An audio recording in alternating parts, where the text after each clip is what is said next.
And today we're going to be discussing the 1982 Rankin and Bass animated fantasy film, The Flight of Dragons. Mm-hmm. Do you want me to give a little bit of an overview of the movie? How about I tell the story of how we first discovered this movie?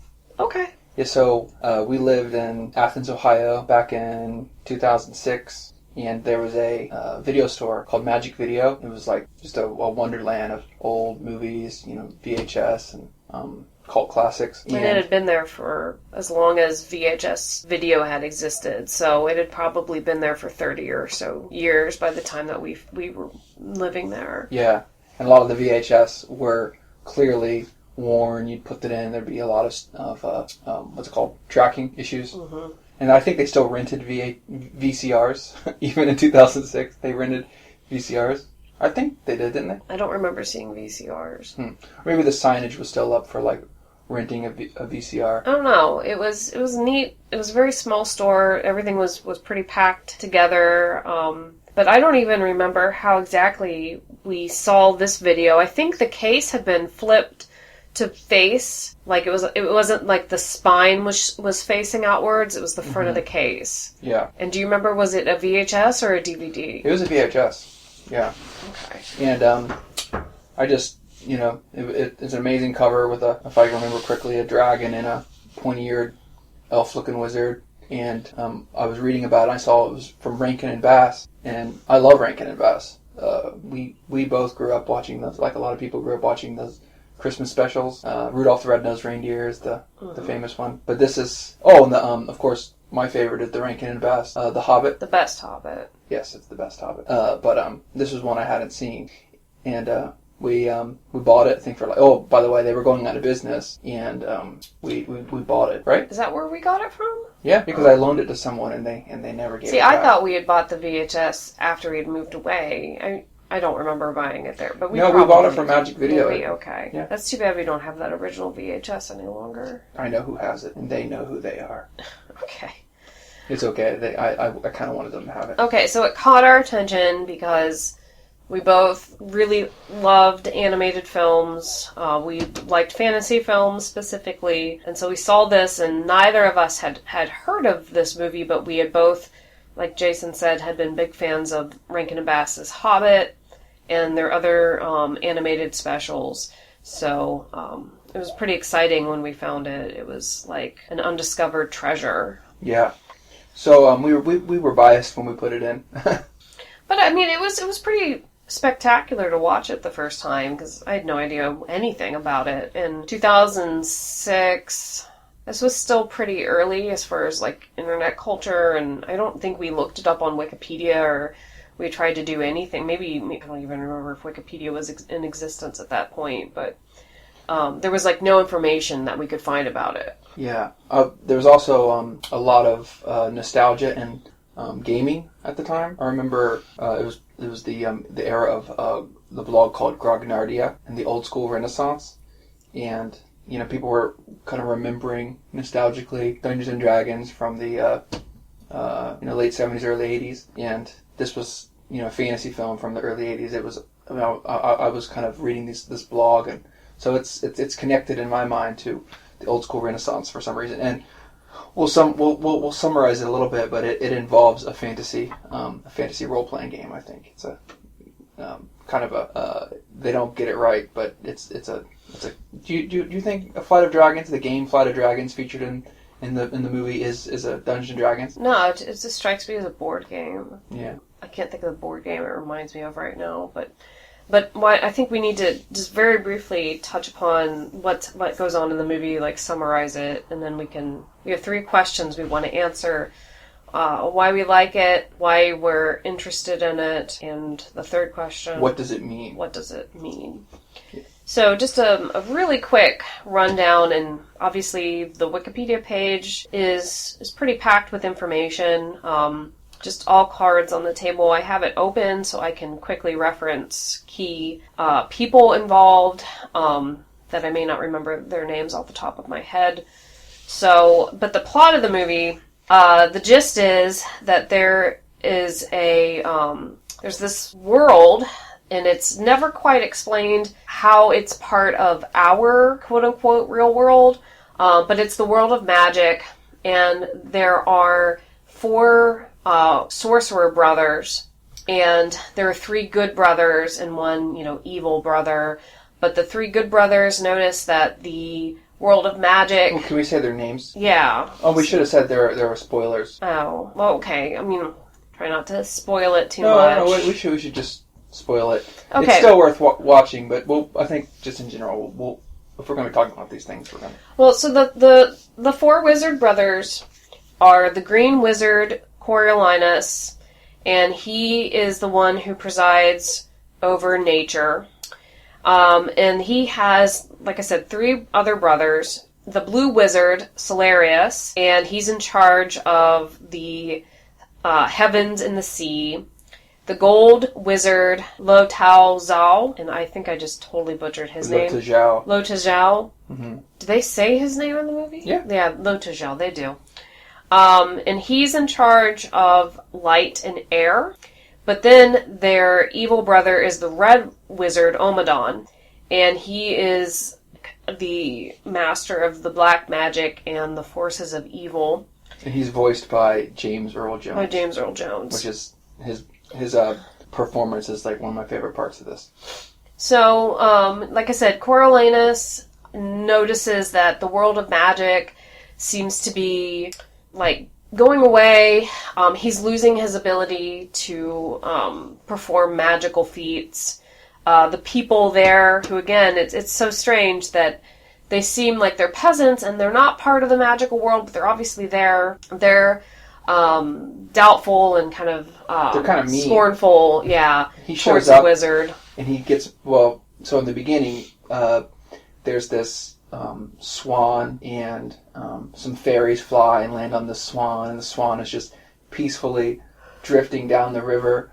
And there's this giant water wheel. I guess it's like early in industry. It's a mill. Yeah, it's a mill. And oh my gosh, the dove gets sucked under the water wheel, and the fairies get the swan gets sucked under the water wheel, and the fairies get like all messed up. And so Coriolanus, because he's in charge of nature, he goes and he cups the fairies and he brings them out of the water, and he starts castigating these mill workers. And so they throw rocks at him. And he tries to blow him up with green magic, and he can't. And no, his magic just kind of fizzles. So that's the problem. Yeah, but so we probably don't want to get into those kind of little nitty-gritty details, but yeah, issue is he can't perform his magic. He feels like the world of magic is going away, or people don't believe in it anymore. So him and his brothers decide that they want to pool all of the magic they have and like create this alternative space for all the magical beings to live. A safe space for magic? Yeah, it's like a safe space.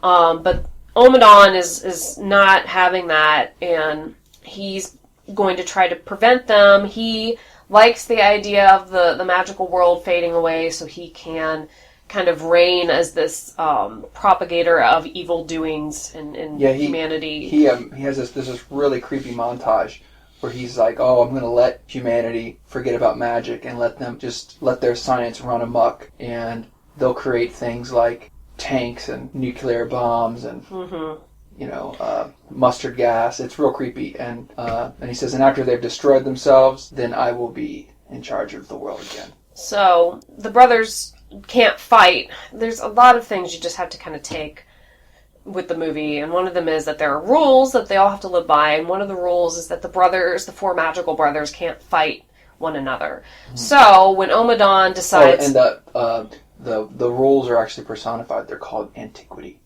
Yeah, so when Omadon decides that he's going to try to, throw a wrench in everything the other brothers want to do, they, knowing they can't fight him, decide to, start a quest, and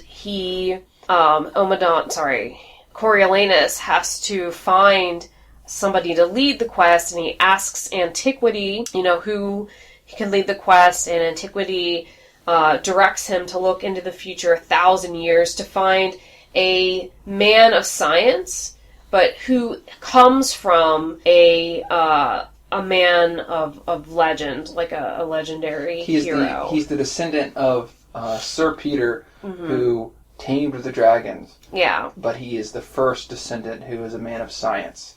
So he has 1 foot in mythology and 1 foot in mythology and magic and 1 foot in science. But it ends up just being, at the time, like a contemporary, late 70s, early 80s guy who... Voiced by... John Ritter. John Ritter voices Peter Dickinson. He's the guy who's living in, I think, Boston. He's developing a board game. He's obsessed with dragons. Oh, by the way, you know Peter Dickinson is a science fiction writer, right?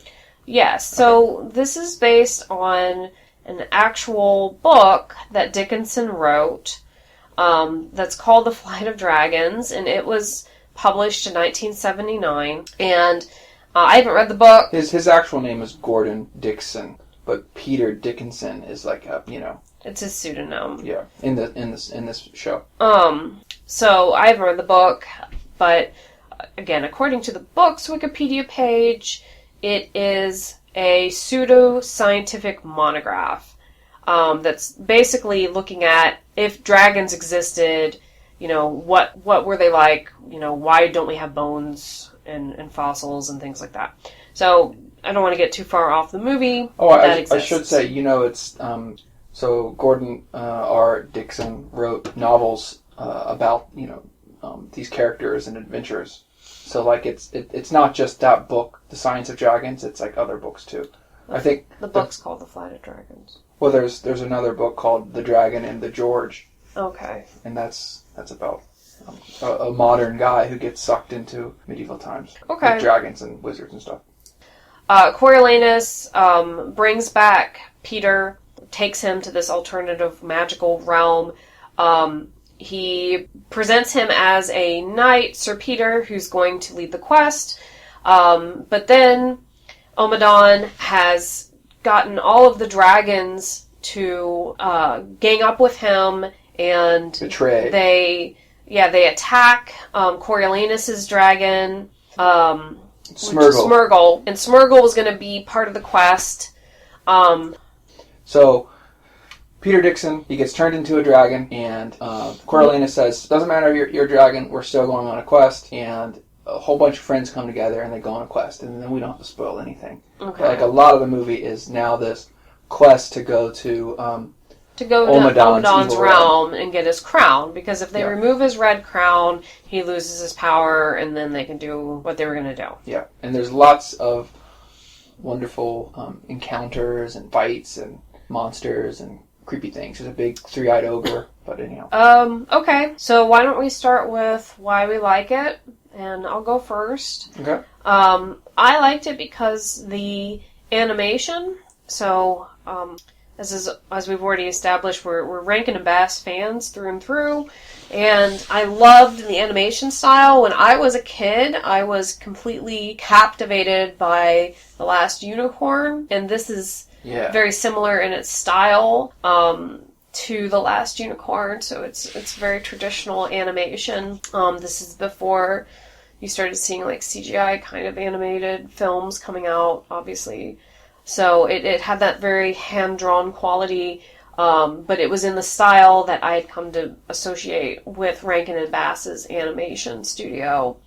And I really like it. There's just and then the design of the characters, like how the dragons look, they look very different from how I'd seen dragons portrayed in other media up to that point. And there's just like a really interesting kind of texture and quality to them. Yeah, they're huge. They have these huge bulging like bellies and bodies, and these almost kind of like comically small wings for what they are. Yeah, because they don't fly with their wings; they just direct. They just float, and then the wings direct. Then that's part of the charm of the piece too. Is as Dickinson is going through the quest, he's also learning how to be a dragon. So he's learning about dragons as he's doing this, and he develops this kind of like quote-unquote science of the dragon, and it breaks it down to how the dragon worked. So it's a really wonderful world, and stylized in a way that I find to be very pleasant. Mm-hmm. Well, what do I like about it? I like James Earl Jones' performance. He has this like Darth Vader voice. He's an evil sorcerer. He's just, you love to hate him. He has some like amazing monologues, like villain boasting. You know how the villains are always like, I'm so awesome and you're gonna die and all this stuff. Like some great scenes with that. There's also like a really cool image at one point. Coriolanus has went to the modern world and he's about to take Peter Dickinson to the magical realm, and he's pulls Peter Dickinson into the board game. They both become basically like miniatures. If you play D&D, we're all familiar with miniatures. And then in order to translate themselves to this new dimension, they sit on top of the dice and they like fly through the air, and there's this really preposterous scene of like a wizard with a pointy nose and pointy ears flying on this rocket dice, and Peter Dickinson's there too. It's just, oh yeah, it's like just this really strange, awesome image. I like all sorts of other stuff about it too, like how they pick up the other characters on the quest as they go, and there's like are they wood elves? Well, there's just Giles. Is he a wood elf? Giles, the little man, I think. No, I think he's technically a wood elf. Well, I'm trying to find it in how here. about this next question is, what do you find interesting about it? I guess and this, I don't know how much of this comes from like, the books. As I said, I haven't read anything that Dickinson, the author, has written. But I like that there is an attempt to make like scientific these very fantastical concepts, and obviously a dragon is a fantasy animal, but just the fact that they try to show like, well, how could an animal like this could have existed? And maybe it doesn't make sense, but to me, a casual, non-scientific viewer, I can go, okay, yeah, that kind of makes sense. I could see how that would work then. I don't know, I liked that part of it. Mm-hmm. I did too. I mean, it's interesting because it's, fantasy, believe it or not, is a modern phenomena, I think. I mean, when Shakespeare wrote Hamlet and there was a ghost and there was supernatural and stuff, it is a different kind of supernatural. In those plays, it's not like the ghost is a violation of some sort of, scientific knowledge of the world. It's just, there's ghosts, there's things that are sacred or, evil out there. Like there's the supernatural is part of the world. But when you have the rise of modernity and people's beliefs about the supernatural change, then you get something like fantasy literature. So Tolkien is re-enchanting the world that has been disenchanted from World War I, and H.P. Lovecraft's gods that are actually aliens, right? So I find this show interesting. I guess I know it's just a kids show, but I find it interesting philosophically because it makes literal this tension between scientific worldview spawning a kind of fantasy literature. It's kind of a neat touchstone, and it's also kind of funny. To be fair, this idea of like re-enchanting the world that started back in the 1770s with the Romantic poets. Yeah, but I'm saying like these things come around. Yeah. And this is just, I'm sure there's one of many. Well, like you can see again around the same time, the early 80s, you had films like E.T. coming out. Mm-hmm. Though E.T. scared me quite a bit as a little kid. Older kids and adults probably found it to be quite enchanting, like what's happening in that kind of film. And again, an unknown creature coming into the modern world. The whole idea of like the paranormal, the conspiracy theories, the X-Files, once again, it's the real world is disenchanted, but through things like conspiracy theory and aliens and belief in cryptozoology, we can re-enchant it. Mm-hmm. Now we have ghost hunters. Anyhow, so last question. What does it mean? What does it mean?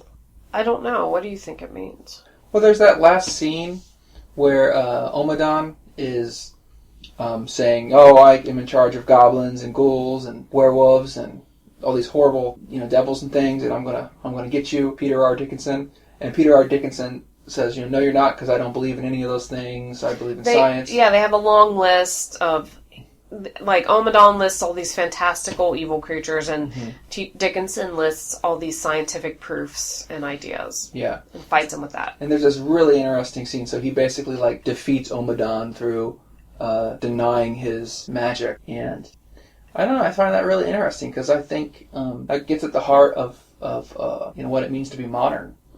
Right? Like, I think Peter Dickinson is really sad that he has to leave the magical world behind. But in order to save it, it goes into this kind of, I joked around, called it a magic safe space. But in order to defeat Omadon and save it, he has to refute it. Yeah. So, like, you can think about it, like, psychologically, like, he has to, like, grow up and, stop believing in magic in order for magic to endure. I find that really interesting. I'm not really sure what that means, but it's a kid's show, and it has a very, I find that's a very interesting mystery. Yeah.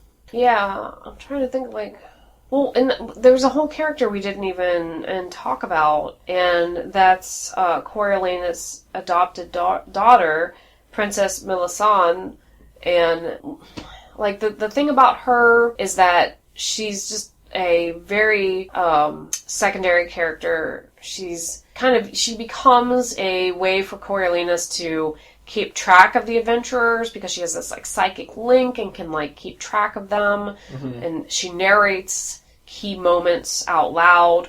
But she's also the love interest of Dickinson, and in the board game that we see at the beginning of the movie, and all the pieces, he's cut, he's created her. All the pieces look like characters from this other world. And then he admits at this really kind of awkward moment that, he created Melisande to be, like, the perfect woman for him. And then she chooses, even though they have very little interaction throughout the film, she chooses to leave this magical world to be with him. So she's, like, part of the world with him, but she's given up her status as magical being. Yeah. I guess she's magical. Yeah. She has the telepathy. She's, like, part of the magical world, and she, like, has power, and she, like, disavows it for the love of a man. So he You're trying to do, like, a gendered reading of this? I'm just thinking about how, like, no, it's not even gendered. It's like Dickinson, the person from the quote-unquote real world, goes to the magical world to save it, and then he gets, booted back to his world. But then, this is what happens. He's just gone. And then Melisande, she gives up her magical world to be with him in the quote-unquote real world. So it's like they both have, like, kind of swapped places. But, they end up going there to be together in the real world. But they know that this other world exists and that it's safe now. So maybe they both had to give something up for that to happen. Well, that's interesting. That's not a gendered reading. I could talk a lot about Melisande being a very two-dimensional character. Yeah, two-dimensional. She's not utilized. But there's the archer. There's a we have but she's not utilized very well either. There's a strong female archer character. Anyhow, Danielle, yeah. Oh, and there's, like, a scene that it implies that there's, like, a if you're an adult watching this, there's, like, a cut scene if you look closely. She spent the night Danielle with and Sir Orrin Neville Smythe. Yeah, Sir Orrin Neville Smythe's, like, have an intimate night together before they finish the quest. So there's obviously a lot more to the movie that we didn't get to talk about today, but I think in the interest of time, we probably want to just wrap things up. Yeah, okay. All right, well, thank you for listening, and hopefully this was interesting, and maybe we'll do another one. Yeah. All right. Should you say anything else? No. Okay. Bye.